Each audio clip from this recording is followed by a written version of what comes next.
धोती वस्ती तथा नेति नोलिकम त्राटकम तथा कपाल भातिश्चैतानि षट कर्माणि प्रचक्षते। नमस्ते, मैं आचार्य अनीता। अंतराय निवृत्ति योग चैनल के माध्यम से आज हम करेंगे जल नीति का अभ्यास। षट कर्म की क्रियाओं के अंतर्गत नीति की प्रक्रिया में जल नीति की प्रक्रिया। जल नीति की प्रक्रिया करते समय हमें किन बातों का ध्यान रखना चाहिए?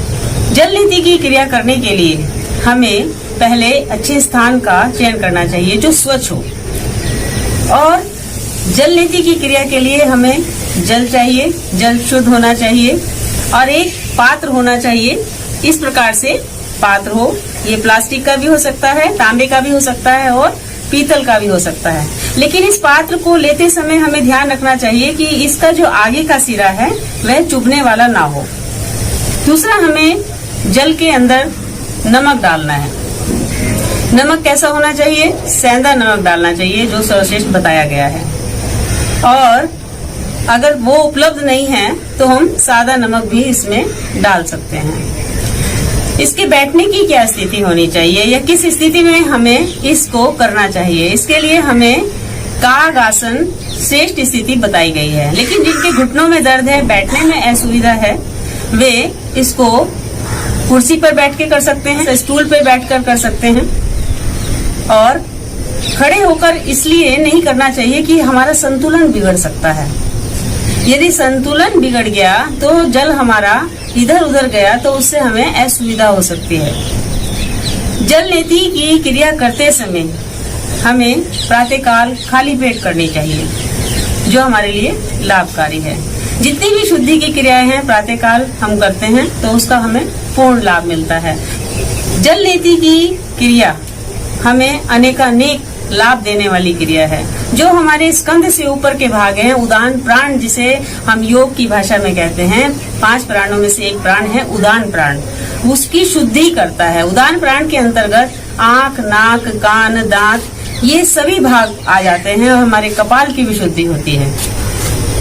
जल नीति की क्रिया करने वालों के नेत्रों की ज्योति सदैव निर्मल बनी रहती है। पास और दूर का जो दृष्टि दोष होता है वह भी हमारा ठीक हो जाता है। जल नीति की क्रिया से सुबह सुबह हम देखते हैं कि बहुत से लोगों को सुबह सुबह छींकें आनी शुरू हो जाती है उठते साथ, तो उसमें जो भी संक्रमण के कारण वो छींकें आती हैं वह ठीक हो जाती हैं। नजला, जुकाम, अस्थमा, ब्रोंकाइटिस अनेकानेक ऐसे रोग जो हो जाते हैं जिनका की उपचार मात्र इस नीति की प्रक्रिया के द्वारा हम ठीक कर सकते हैं। तो चलिए आज हम करेंगे जल नीति की क्रिया और सूत्र नीति की क्रिया का अभ्यास, जिसके करने से हम इन भयंकर रोगों से बच सकते हैं। जिनका उपाय साइनोसाइटिस जैसे जो रोग है, मेरा स्वानुभूत मैंने ये प्रक्रिया देखी है अपने ऊपर कि इसके करने से जटिल रोग भी ठीक हो जाते हैं और हमारा कपाल पूर्ण रूप से शुद्ध हो जाता है। इसमें अवसाद, तनाव, चिंता जैसे रोगी जो हैं उनके लिए भी ये बहुत लाभकारी है।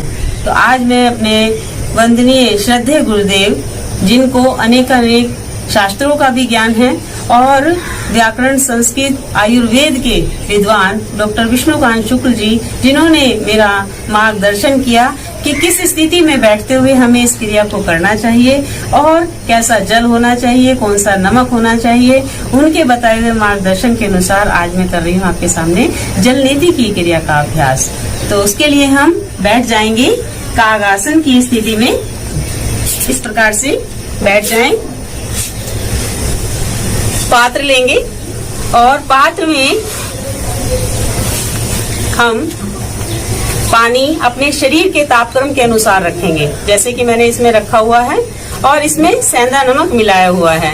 अब इस तापक्रम को हम किस प्रकार से जांचें, उसके लिए हम इसको अपने हाथ के ऊपरी भाग पर डालकर देख लेंगे, जो हमारी त्वचा को सहनीय हो, ना ज्यादा ठंडा हो और ना ज्यादा गर्म हो। उसके लिए थोड़ा सा हम अपनी गर्दन को झुकाएंगे एक साइड में और उससे पहले देख लेंगे कि हमारा स्वर कौन सा चल रहा है। हथेली को सामने रखते हुए ऐसे देख लेंगे, जो स्वर हमारा चल रहा है उसी स्वर से हम जल नीति का अभ्यास करेंगे। मेरा दाहिना स्वर चल रहा है तो मैं दाईं ओर से आज जल नीति का अभ्यास प्रारंभ करूंगी। तो चलिए करते हैं जल नीति का अभ्यास। ये सहज क्रिया है और बहुत ही सहजता से इसको हमें करना चाहिए। जल नीति की क्रिया करने से पहले हमें सर्वप्रथम ये ध्यान रखना है कि हमारा मुख खुला हुआ हो, नासिका से श्वास हमें नहीं लेनी है। हमें श्वास इस क्रिया को करते समय मुख से ही लेना है, मुख से ही छोड़ना है। इतना हमें विशेष रूप से इस क्रिया को करते समय ध्यान रखना है। नमक की मात्रा आंसू के स्वाद के समान इसमें हमें रखनी है।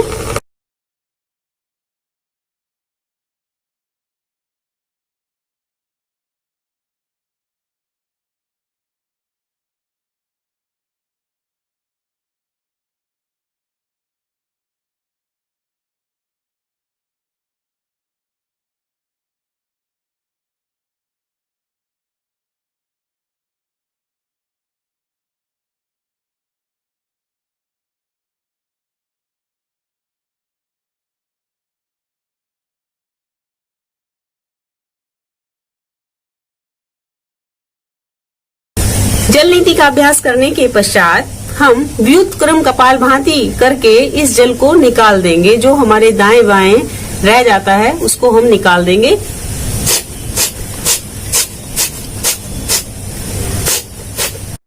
व्युत्क्रम कपाल भाती का अभ्यास खड़े होकर 90 डिग्री का एंगल बनाकर भी किया जा सकता है। दोनों प्रकार से हम व्युत्क्रम कपाल भाती का अभ्यास कर सकते हैं। तो इस प्रकार से हमने किया जल नीति की क्रिया का अभ्यास। अब हम करेंगे सूत्र नीति। सूत्र नीति करने से पूर्व भी हमें जल नीति करनी चाहिए। इसके लिए हमने यहाँ सूत्र लिया है जिसमें आगे के भाग में मोम लगा हुआ है और पीछे का जो भाग है वह हमारा सूत का बना हुआ है। इसको करने से पूर्व हमें इसको धो लेना चाहिए। नमक से मिले हुए जल से, सामान्य जल से इसको हमें धो लेना चाहिए। जितना सूती भाग है उसे हम गुनगुने जल से धो सकते हैं और जो आगे का भाग है इसे हमें साधारण सामान्य जल से धोना चाहिए। इसके लिए भी वही प्रक्रिया है कि जिस ओर से हमारा स्वर चल रहा है वहीं से हम सूत्र को डालना शुरू करेंगे। हम सूत्र को डालेंगे नासिका के द्वार को साइड से लाते हुए और फिर दोनों उंगलियों की तर्जनी और मध्यमा की कैंची नुमा बनाते हुए उसको पकड़ेंगे और धीरे से हम उसको निकालेंगे। ध्यान रहे कि उसे हमें तेजी से खींचना नहीं है। ऐसा नहीं है कि हम करते समय हमें असहज लगे कि वो हमसे पकड़ा नहीं जा रहा। प्रारंभ में हो सकता है जिनके ब्लॉकेज हैं, नाक से श्वास नहीं आ रहा है, अस्थमा या ब्रोंकाइटिस या साइनोसाइटिस ज्यादा होने के कारण श्वास रुक जाता है, नासिका से श्वास आना बंद हो जाता है, हम मुख से श्वास लेते हैं। तो ऐसी प्रक्रिया में असहज होने की कोई भी बात नहीं है। आप इसको करते रहें तो ये धीरे धीरे आने भी लग सकता है। हो सकता है कि प्रारंभिक क्रिया में हमारी नासिका से रक्त भी आ जाए, तो खून आने से ऐसी कोई दिक्कत वाली बात नहीं है। एक दिन छोड़ के तीसरे दिन फिर इसका अभ्यास करेंगे तो धीरे धीरे जो ये सामान्य प्रक्रिया में परिवर्तित हो जाएगा। चलिए करते हैं सूत्र नीति का अभ्यास। सूत्र नीति का अभ्यास करने से पूर्व अपने हाथों की नाखून को अवश्य काट लेना चाहिए।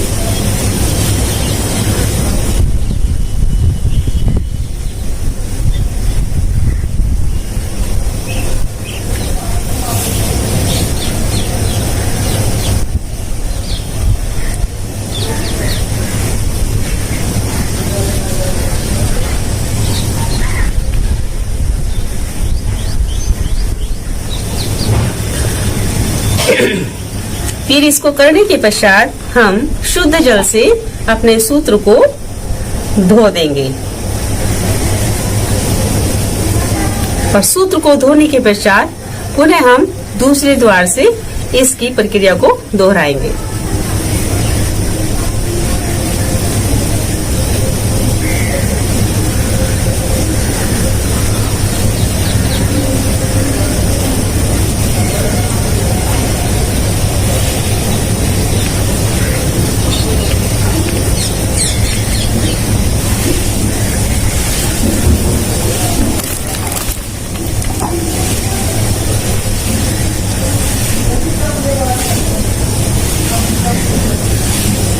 तो ये किया हमने सूत्र नीति का अभ्यास।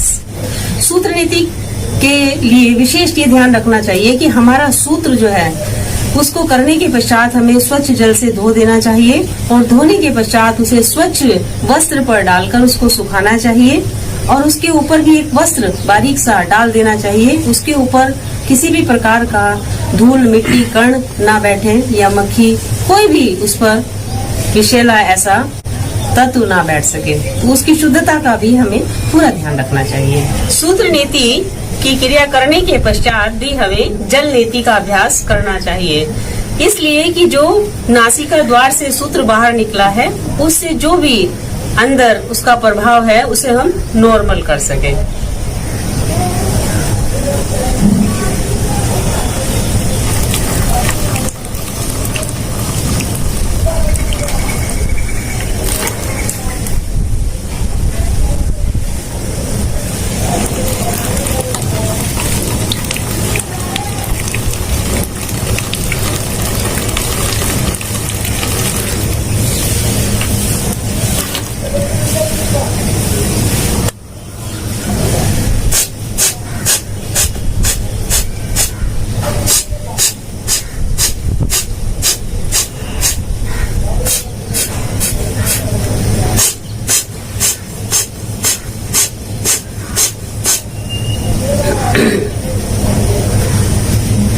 जल नीति की क्रिया का अभ्यास करने के पश्चात हमें जब तक ऐसा महसूस हो कि जल भीतर है तो हमें व्युत्क्रम कपालभाति करने के, व्युत्क्रम अर्थात हम श्वास को बाहर छोड़ रहे हैं नासिका से और पूरा जल हमारा बाहर निकल जाना चाहिए और वह इस प्रक्रिया से पूरी तरह से निकल भी जाता है।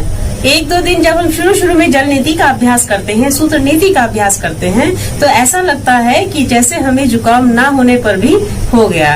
उससे घबराने वाली ऐसी कोई बात नहीं है।